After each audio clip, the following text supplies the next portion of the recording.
Vroom, vroom, vroom, vroom, vroom. Honk, honk. Get in, losers. We're going struggling. Vroom, vroom, vroom, vroom. Hello, friends, and welcome to another Endless Struggle Bus where every wheel's an empty triangle. Today we have a game review for one of my games that I just played. I just played a league game. I got the win, which is always fun, and one of the strong players that I know was online at the time, and so I asked him for a review, and he obliged. Some of you may know Kango. He has a pretty large online presence as a teacher and whatnot. He also just came out with a book that I'm probably going to be doing a review on in a bit. But anyway, let's take a look at the game. I'll show you the game, my general thoughts, and then we'll jump into the review, and so you guys again can see how I go about studying and learning as opposed to how I teach and present things, because everybody has a different perspective on it. So let's jump into the game. So here we are, and I was black this game. And anybody who's been paying attention recently knows that I've been trying out the Dragon Enclosure, and I mean, this is only the third or fourth game I've used with it, so I definitely don't know things yet, but we're trying. Okay, so here I was trying to figure out if I wanted to approach which corner. I did approach here. We did this exchange, and then I decided to approach as opposed to just finishing this one. I wanted to be a little more dynamic. We get pincered. I jump out. He extends. I extend. He extends. I pincer. He jumps. I jump. And then he plays this move threatening to connect underneath. I decided to keep here. The reason is that I wanted to play this, but I was worried about this cut. But if we play this, and now the cut doesn't work because of this. Because of this stone here. That was the thought process. He connected underneath, so I followed through on my threat, pushed through. He played here. I threatened to cut. He played here. I snookied. And then he jumped in here. I was trying to figure out, do I want to play from this side? Do I want to play from this side? I decided to play from this side. And then he played this little diagonal. I went and took away his other shape point. He played here. I extended. He played there. I blocked. And then he played here. And we've got a little bit of a shape weakness here, which I fully acknowledged. So I ended up playing here. He jumped. And I jumped here to threaten to enclose the corner. Generally, with this enclosure, we're not in too much of a hurry to go and play the surrounding move, but here I figured it's a good time to do it because it also threatens these two groups. He immediately jumped in. I blocked. He played here, and I extended, and I figured he was going to end up living here, but that I'd get some strength and maybe go and harass that corner. So, or the side rather. So he played here, I played here. He did this. Oh, he did not do that. Where did he play? He played this. I blocked. He played here. Now we did this. He played here, and I believe, did I play this? I did not. Where did I play? Where did Gabe play? Oh, Gabe kicked. I made this move to threaten. To further threaten that group. He extended. I closed this off. He played here. And then I decided to start attacking these two stones. With the intent here now, let's attack these. Maybe get some strength here. Try to cut through here. Develop the center. That was my game plan for the rest of this game. And so that is what we did. He jumped out. I cut through. And then he found a really fun Tsuji. He played here. I was obviously very aware of this cut. Very, very aware of this cut. But I was like, if we play here, and he does this, and I play here, and he cuts, I can extend, and if he tries to surround, I can just connect underneath, and everything is fine. But after we did this, he found this pretty awesome Tsuji. Also, this is good because this ladder works. This is what I ended up playing. So the ladder works for us, which captures this. But now he gets the throw in. And if I capture, he Ataris kills everything. So it's kind of cool. It's a cool little Tsuji. So I captured, which is Sensei. And so I got this strength in Sensei, which was good. I then played here. He pushed. I did this. He played the power triangle, and I played this shape move to, again, was just looking to surround here. He plays, I block, he cut, I extended, he Atari'd, I Atari'd. I did not Atari. I threatened the cut first. He connected. Now I Atari'd. He played here. I threatened. He did this. And then I descended to remove his eye here, knowing that we were then going to do something like this, which is what happened in the game. And now I've got strength to develop the center. And I played here. And I'm not going to go into the rest of the game at this point in time. I'll show it. It turns into a horrific fight in the middle. I was in B Yomi the entire time, but we go through, and I am able to kill his entire center, which is more than enough to get us the victory. As a last-ditch effort, he tried some things, and so I was able to cut through here too, and ended up killing these stones, and so he resigned.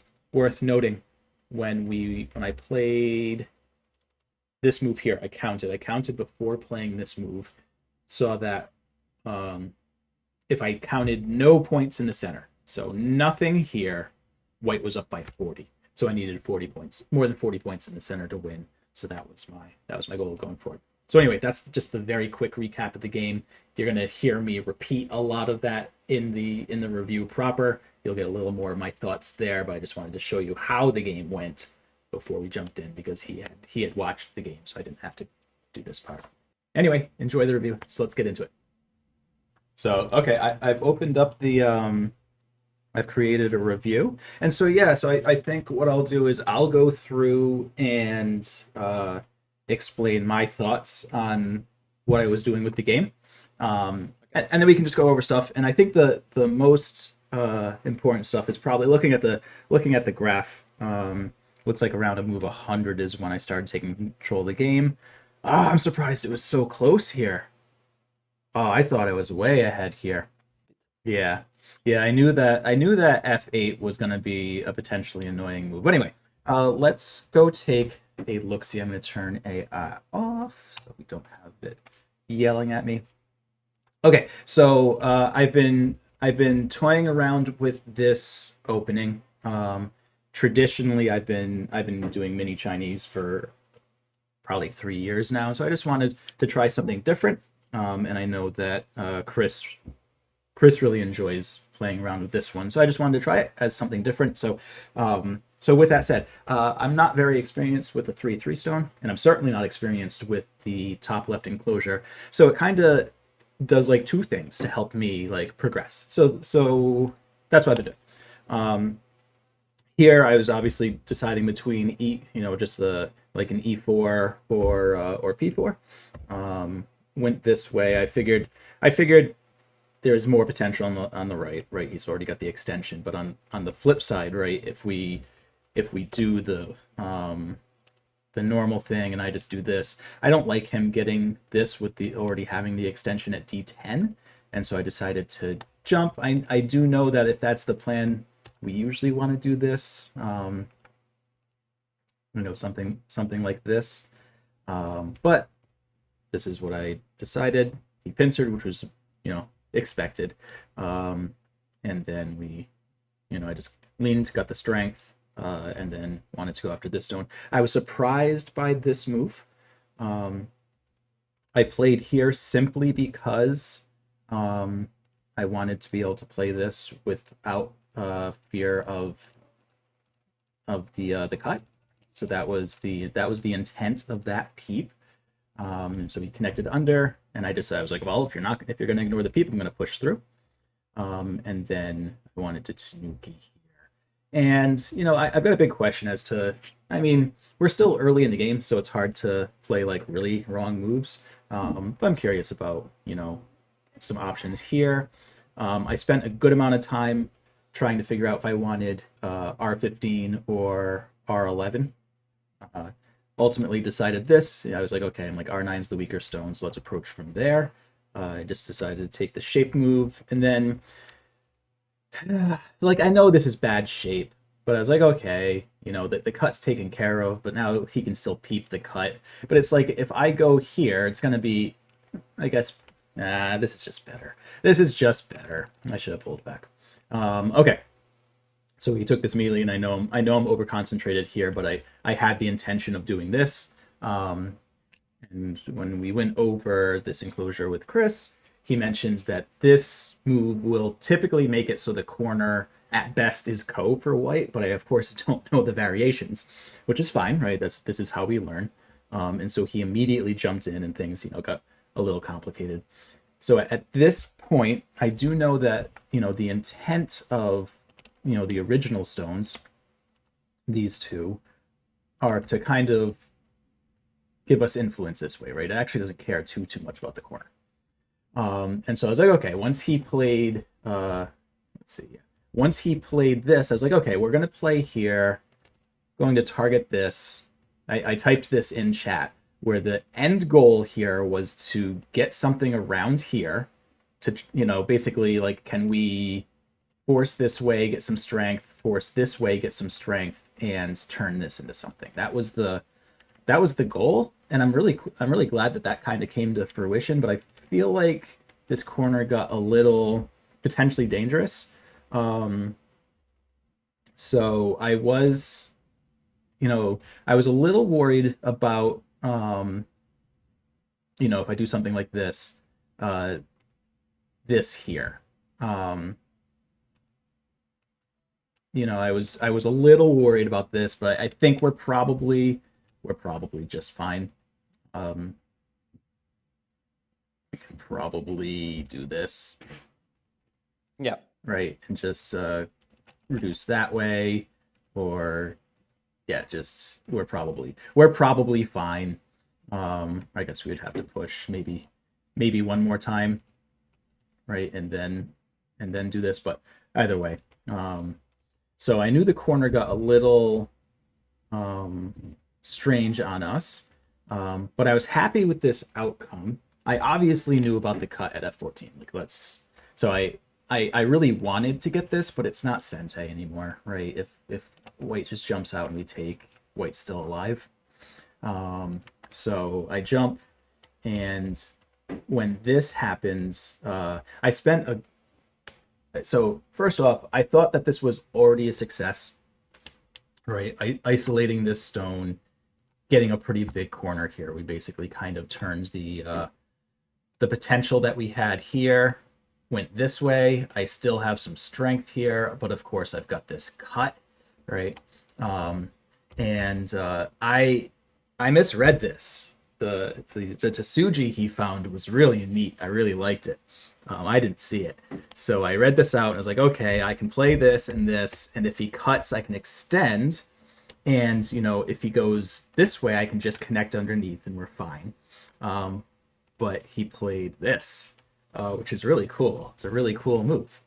And so, because of the throw in and the shortage of liberties that we have, I was like, okay, if I just ladder the stone and get this in Sente, this still feels good. It still feels okay getting this in Sente, right? My top left is super strong. He has a group we can attack here. I've got great potential here, and so then that's why we did this, and then yeah, then it just turns into big fight, and I felt confident once I got this move. I'd counted. Did I count here? Here? What move did I count? Let me go look what move I counted. I counted at move 99. Looks like. Let's see. Move 99. I counted. Okay, so I counted here, and I had that white had around 65 points, and that let's go back to the review. Okay, so here, this is when I counted, and I counted that white had about 65 points, and that between this and this, black had about 25, which means we needed at least 40 in the center. So that was my goal. My goal was like, okay, I know it needs to get done. I just need 40 points in the center. I was very surprised by this move. And then obviously it just turns into big fight.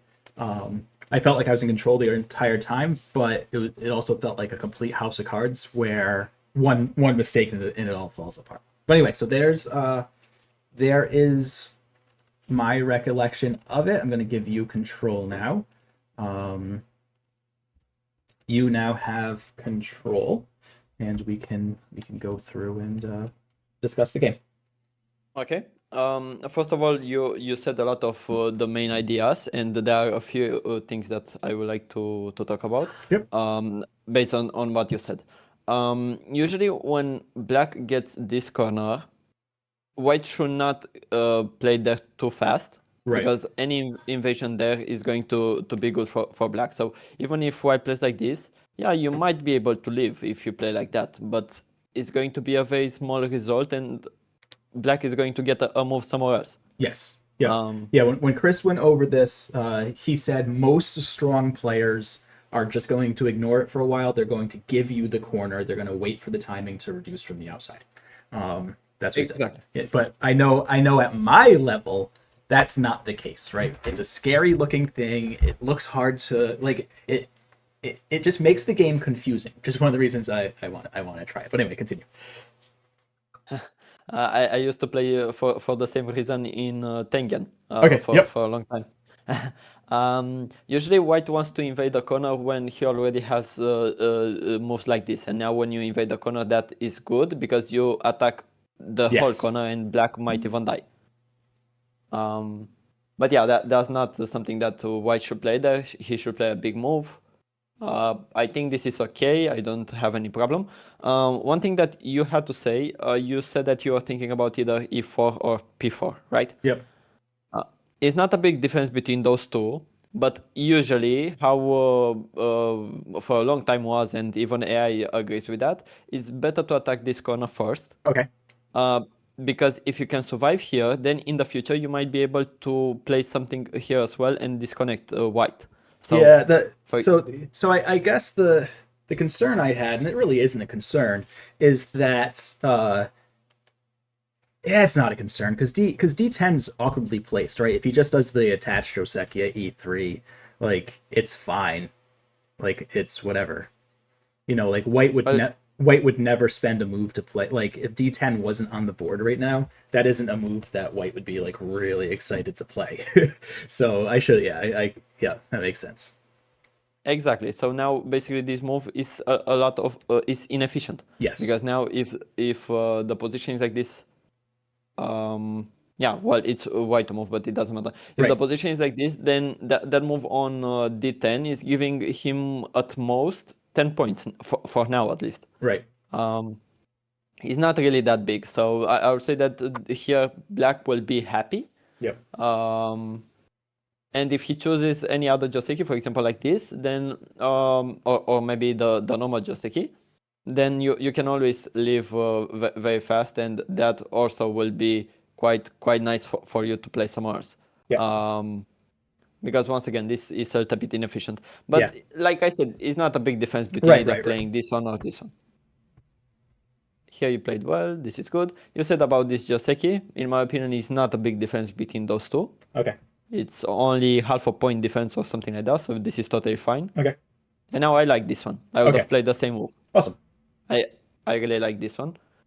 He plays this, that makes sense. Here we have two main Josekis that we can choose from, those two. Yeah. If you play like this, now he has to choose between either playing this kind of Joseki where it gives you a wall, and maybe you can make some territory with that, or the other thing that he can choose is to cut you off and attack you. Yeah, Milan's pretty aggressive. That's the line he would have taken for sure. Well, this is very, very complicated. I know it's very complicated, and I didn't want to play it. Yeah, so I have no idea which one is better. Usually, if the position is like this without D10, then from what I know, this is a little bit better. But here, I think both of them looks totally fine. So this is very, very good.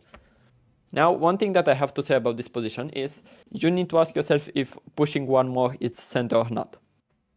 Because if it's center, then you should play it. Okay. If white will respond with something like this, or maybe even something like that, if this is the position, then you should play it immediately, because it gives you an extra move and it makes your wall stronger. Yes. And if white doesn't respond to that and he plays somewhere else, then maybe you can start cutting that piece off. Right? Yep. Okay, yeah. And then this looks too good for you. Yes, agreed. But of course, sometimes it's center and sometimes it's not. So I cannot say that this is always center. It depends a lot on the position of the board. In this case, I will play because I think it's center. Yeah. But I might be wrong. But if white responds, then this is good. Now you play somewhere else. You can do whatever you want. Yep. This is looking much, much better. Okay, this looks good. I like it. And when he plays like this, once again, I will still like to play this one. And then if he responds, then I don't know, maybe this one. Yeah, because then we don't need the peep. Yeah, exactly. Okay, so, but yeah, this one is totally fine. I don't think you did anything especially wrong. This is good. This is a good continuation. Playing somewhere else makes sense. This invasion is a little bit weird place now. If I'm white and I have to choose between either playing on the right or playing on the top, I will like to play on the top because it looks like that side is bigger. At least from what I can see. Sure. So I think for white it will be much better to play, I don't know, maybe something like that, or maybe in the middle somewhere, because now if black tries to play like this, then white can come back and attack the corner that we talked about before, right? So, and if black plays another move, then of course you can start attacking black once again. It's very complicated here, but as a principle, you should always play on the bigger side first. Yes. So this one should have been better, in my opinion. Okay, let's see how you responded to this. You said that you had to choose between this one and this one, right? Yeah, those were the main two options I considered. Well, did you think that to maybe consider the top side? I didn't, and part of that is, like I said at the beginning, I don't know the 3/3 stone very well. One thing I do know about it is it's kind of awkward to extend off of. Yeah. And so maybe I think I probably had that in my mind, and I was like, it's awkward to extend off the 3/3, so I shouldn't be. But yeah, that's a clean looking move, especially with the F17 stone. But yeah, because now, for example, if he keeps playing like this, you can always jump, and now white is in a awkward position. Yeah, no, yeah, this looks great for black. And if he plays something like this, well, first of all, you can attack that, and then you can attack the other one, and now it's even easier for you to start the attack. Yep. Maybe, I don't know, maybe something like this, or from the other side, or this move. You can try a lot of things here. Yeah. But yeah, my first instinct will be to extend on the top. Okay. That will be because that was the bigger side, especially now that there are two stones on the right side. Yeah, exactly. Yep. The reason I didn't necessarily choose this as my first option is because if white plays like this, I don't know how you are supposed to continue. Yeah, and also I guess R9 is strong enough, right? Like R9 is fine by itself, especially if we get stronger on the top. Because yep.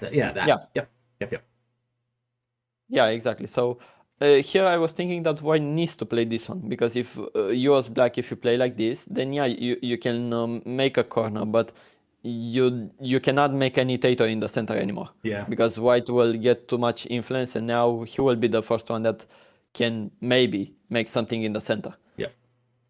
So I think white here made a mistake. I'm very curious to what AI says. Oh, AI says this is a mistake as well, but he's thinking to play this one. An attack, typical AI.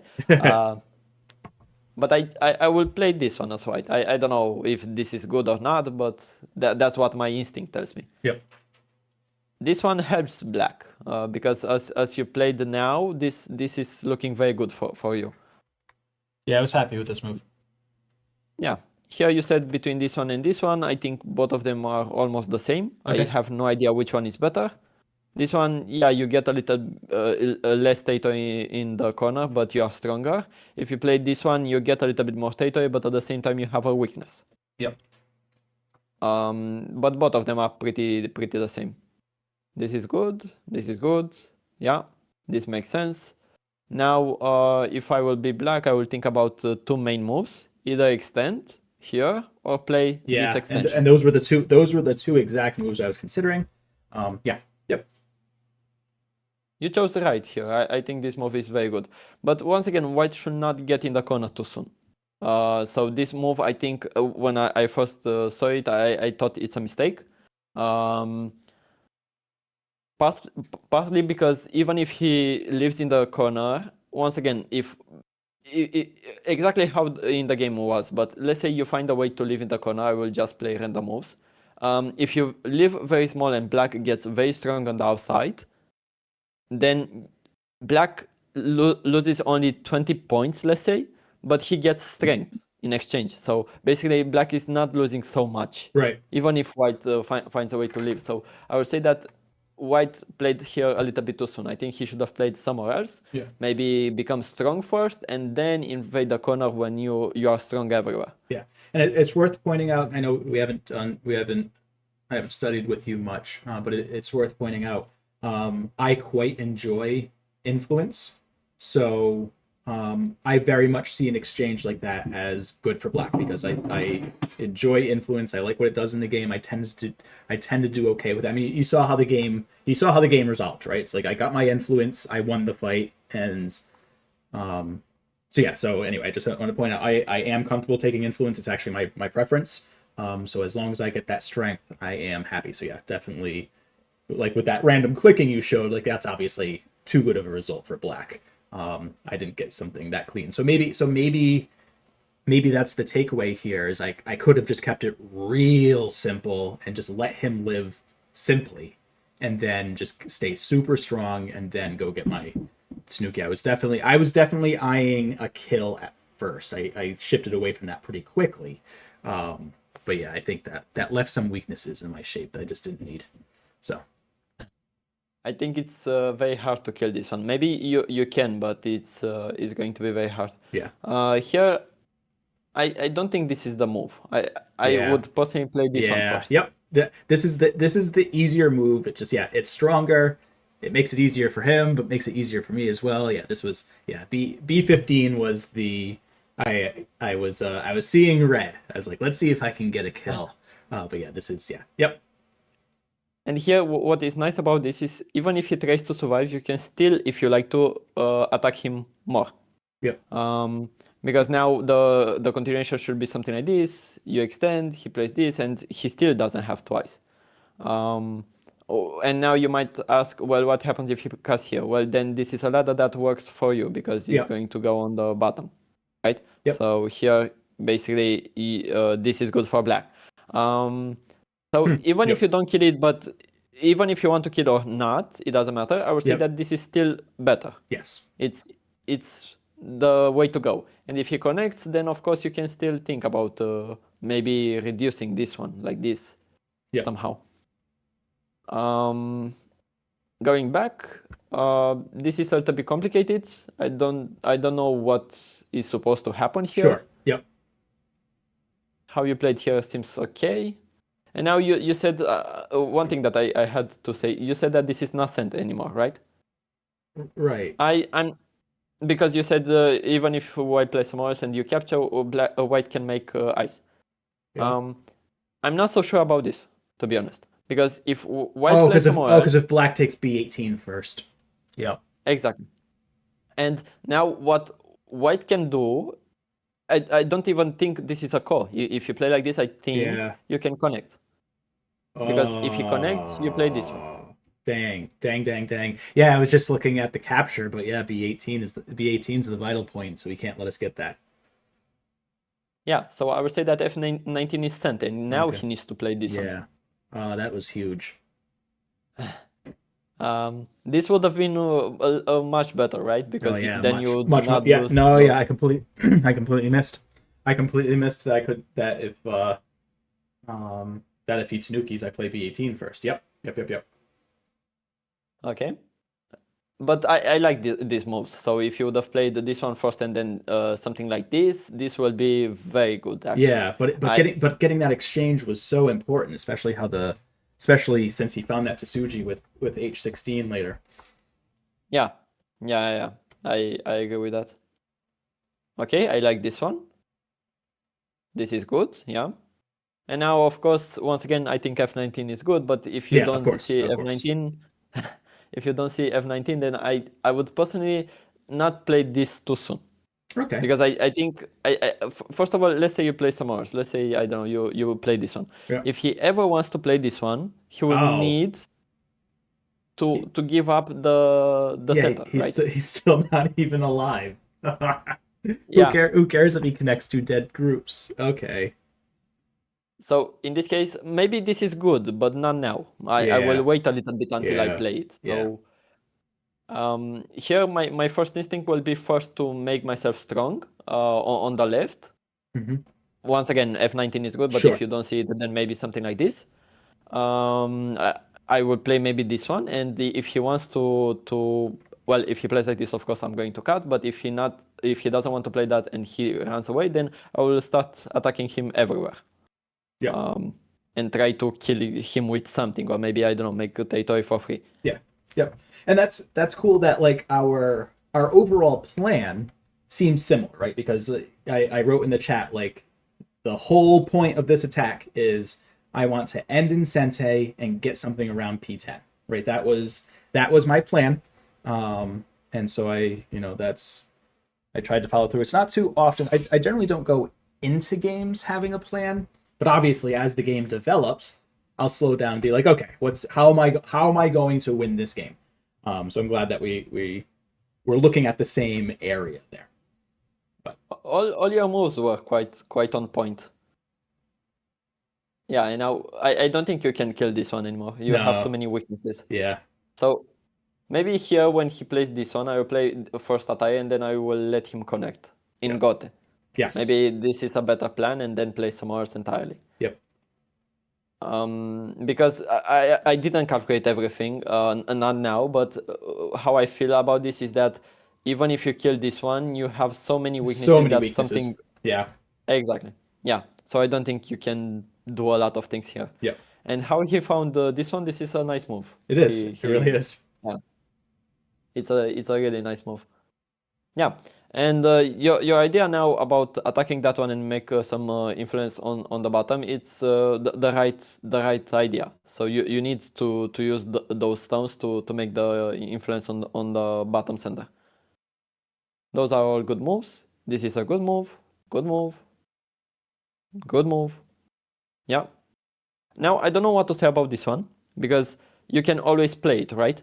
But you don't know if you want to play this one first or you want to play this one first. So I would personally not play it now. Okay. I would personally play this one first, and then I will block.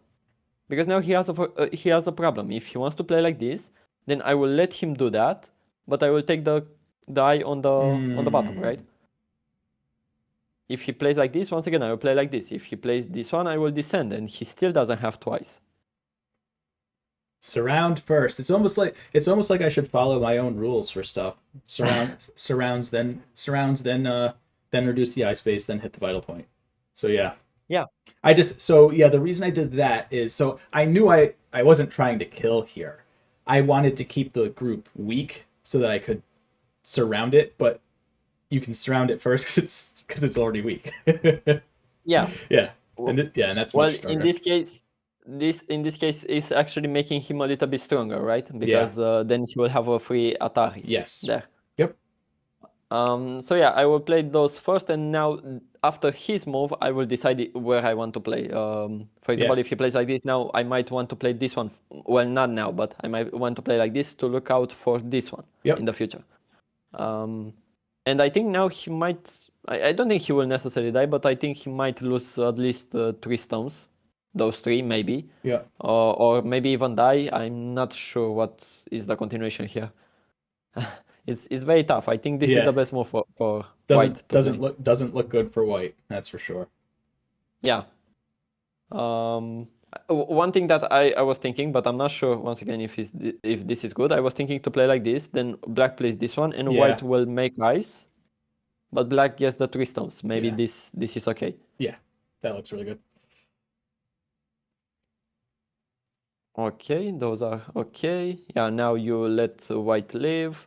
And once again, I think in this position, AI says that this is equal, and I feel the same way. I feel like this is pretty equal. Because even though you have a lot of influence in the center is always easy to reduce. Yes. I think the way that he did it is not the good way, because he's starting like an invasion instead of reducing. And one of the reasons this is good, the move that AI suggested, is because you can combine those 2 moves and try to surround black.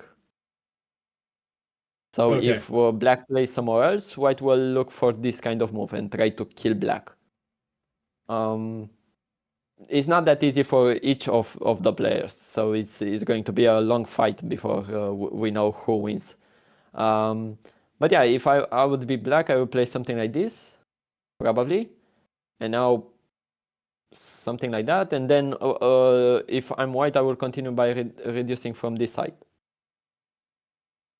And of course, black can make a few points, but if you keep reducing, you are going to get here maybe 25, maybe 30, and that's enough. It's enough to have an advantage, but it's not going to be a big advantage. Yeah.